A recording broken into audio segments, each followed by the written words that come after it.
dibawa oleh masyarakat, kita yang akan dibawa oleh saudara-saudara kita, dan kita yang akan dimasukkan ke dalam liang lahat, kita yang akan dikuburkan. Umar bin Khattab radhiyallahu ta'ala anhu mengatakan, "Kulla yaumin yuqalu fihi mata fulan, wala budda min yaumin yuqalu fihi mata Umar." Setiap hari kita mendengarkan ada orang yang meninggal, disebutkan nama mereka, telah meninggal si fulan, si allan, dan pasti akan datang suatu hari di mana nama Umar yang akan disebutkan, telah meninggal Umar bin Khattab radhiyallahu ta'ala anhu. Dan itu telah terjadi. Maka hari ini pun saya katakan seperti itu. Setiap hari kita mendengarkan ada orang yang meninggal, pasti akan datang suatu hari nama kita yang akan disebutkan, saudara-saudara sekalian.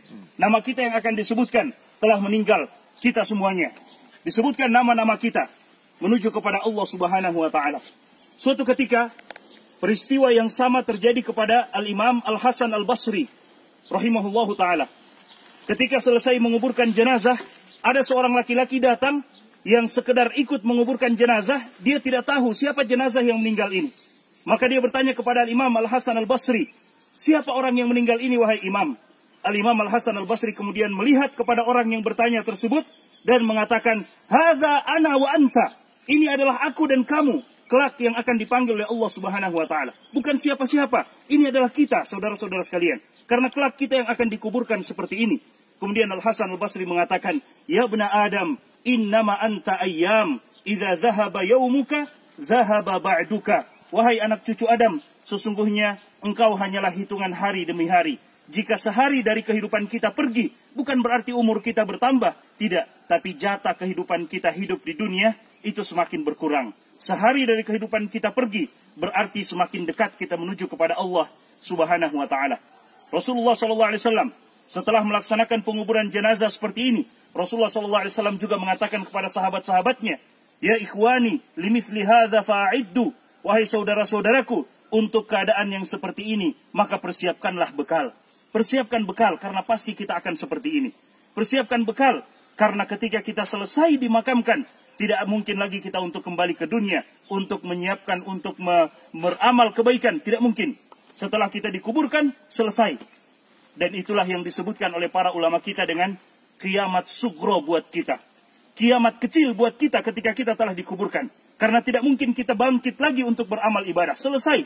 Apa yang telah kita kerjakan akan kita dapatkan hasilnya. Dan apa yang kita lakukan dari dosa dan maksiat akan kita lihat juga hasilnya di hadapan Allah Subhanahu wa ta'ala. فَمَنْ يَعْمَلْ مِثْقَالَ ذَرَّةٍ شَرًّا يَرَهُ وَمَنْ يَعْمَلْ مِثْقَالَ ذَرَّةٍ خَيْرًا يَرَهُ. Siapa yang beramal keburukan akan dilihat sebesar zarrah pun.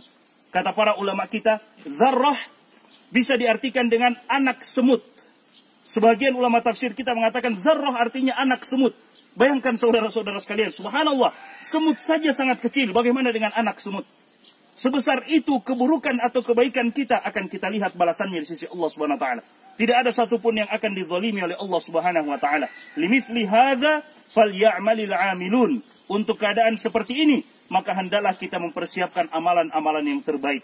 Selesai menguburkan, Nabi SAW mengatakan kepada para sahabatnya, "Salullaha li akhikumut tathbit." Minta dan bermohon kepada Allah Subhanahu wa ta'ala untuk saudaramu yang telah dikuburkan ini, at-tathbit, kekokohan, keteguhan untuk menjawab, fa innahul ana yus'al, karena dia sekarang sedang ditanya oleh malaikat Munkar dan Nakir. Ditanya tentang man rabbuka, siapa Rabbmu? Ditanya tentang man nabiyuka, siapa nabimu? Ditanya tentang madinuka, apa agamamu? Pertanyaan yang semua kita sudah mendengarkannya, tapi tidak semua manusia bisa menjawabnya. Siapa Tuhanmu? Kita akan menjawabnya dengan ibadah kita kepada Allah Subhanahu wa ta'ala. Siapa nabimu? Kita akan mampu menjawabnya dengan bukti nyata mengikuti Nabi SAW, mengamalkan sunnah-sunnah beliau, dan menjauhi perkara-perkara yang beliau tidak datang dengannya. Dan apa agamamu? Kita akan mampu menjawabnya jika kita beragama dengan agama yang dibawa oleh Nabi Muhammad SAW. 3 pertanyaan yang kita mampu menjawabnya sesuai dengan bagaimana kita mengamalkan 3 hal tersebut di kehidupan dunia ini. Nabi SAW mengatakan seperti itu kepada para sahabat. Kemudian Allah Subhanahu wa ta'ala berfirman di dalam Al-Quran, "Yuthabbitullahu alladhina amanu bilqawli tsabiti fil hayatid dunya wa fil akhirah." Orang-orang yang beriman, yang teguh dengan keimanannya, yang istiqomah dengan keimanannya, mereka, kata Allah Subhanahu wa ta'ala, "Yuthabbitullahu alladhina amanu bilqawli tsabit." Allah akan kokohkan mereka dengan perkataan yang kokoh, perkataan yang kuat, yaitu la ilaha illallah. fil hayatid dunya, dalam kehidupan dunia mereka, wa fil akhirah, dan dalam kehidupan akhirat mereka. Dan kita semua tahu, kuburan bukan rumah terakhir buat seseorang, tapi kuburan adalah rumah pertama menuju negeri akhirat. Sebagaimana yang diriwayatkan oleh Utsman bin Affan radhiyallahu taala anhu, ketika beliau menziarahi kubur, beliau menangis, saudara-saudara sekalian, sampai basah jenggot beliau. Para sahabat yang melihat itu mengatakan, ya Utsman, dzukirat indakal jannah wan nar, disebutkan di sisimu tentang surga dan neraka. Engkau menangis, tapi tidak seperti tangisanmu ketika engkau berada di sisi kuburan. Maka Utsman bin Affan mengatakan, karena aku mendengarkan Nabi SAW bersabda, al-maqabir awwalu manazilil akhirah. Kuburan adalah rumah pertama menuju negeri akhirat. Jika kita selamat di kuburan kita, saudara-saudara sekalian, maka yang selanjutnya akan dimudahkan oleh Allah Subhanahu wa taala. Namun jika kita disiksa di dalam kuburan kita, maka bagaimana dengan yang selanjutnya? Rasulullah SAW mengatakan kuburan hanya akan menjadi dua. Imma yakuna raudatan min riyadil jannah, atau hufratan min hufarin niran. Entah dia menjadi taman dari taman-taman surga, atau dia menjadi lubang dari lubang-lubang api neraka, waliyadzubillah. Dan kemudian setelah menguburkan jenazah seperti ini, Nabi SAW mencontohkan kepada kita, menganjurkan kepada kita untuk sejenak berdoa, meminta kepada Allah Subhanahu wa taala agar Allah Subhanahu wa taala mengampuni kita yang ditinggalkan, memberikan kesempatan kepada kita untuk juga beramal. Salah satu doa yang Nabi SAW ajarkan pada saat sholat jenazah, saudara-saudara sekalian. Pada saat sholat jenazah, Nabi SAW di antara doa yang beliau ucapkan, Allahumma la taftinna ba'dahu, waghfir lana walahu. Ya Allah, jangan engkau berikan ujian kepada kami setelah orang ini meninggal, dan berikanlah ampunan kepada kami dan kepadanya. Karena orang yang telah meninggal, selesai urusannya dengan Allah Subhanahu wa taala.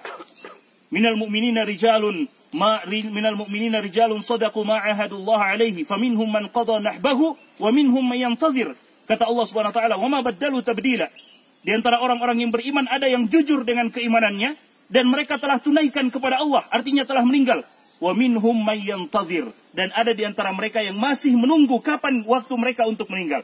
Tapi mereka yang masih menunggu itu, kata para ulama kita, jangan pernah mereka tertipu. Berdoa selalu kepada Allah. Jangan sampai Allah berikan kita ujian yang sebelumnya kita soleh, tiba-tiba kita meninggal dalam keadaan toleh. Waliyadzubillah.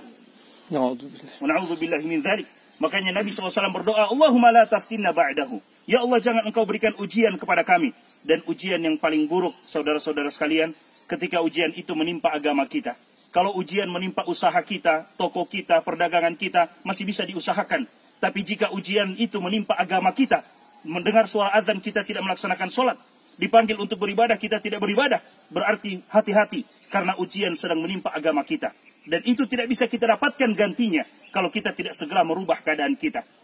Allah Subhanahu wa taala mengatakan, "Innallaha la yughayyiru ma biqaumin hatta yughayyiru ma bi anfusihim." Allah tidak akan merubah keadaan kita sampai kita mau merubah keadaan kita untuk menjadi lebih baik, menjadi lebih menghambakan diri kepada Allah Subhanahu wa taala.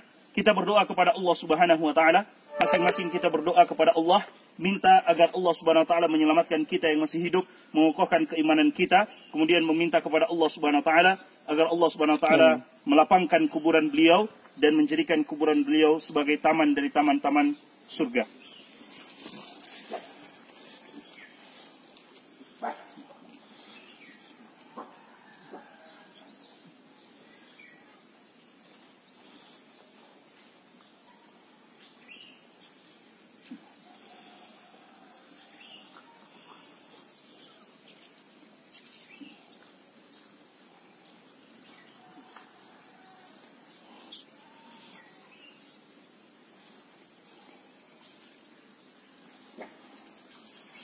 Aduh.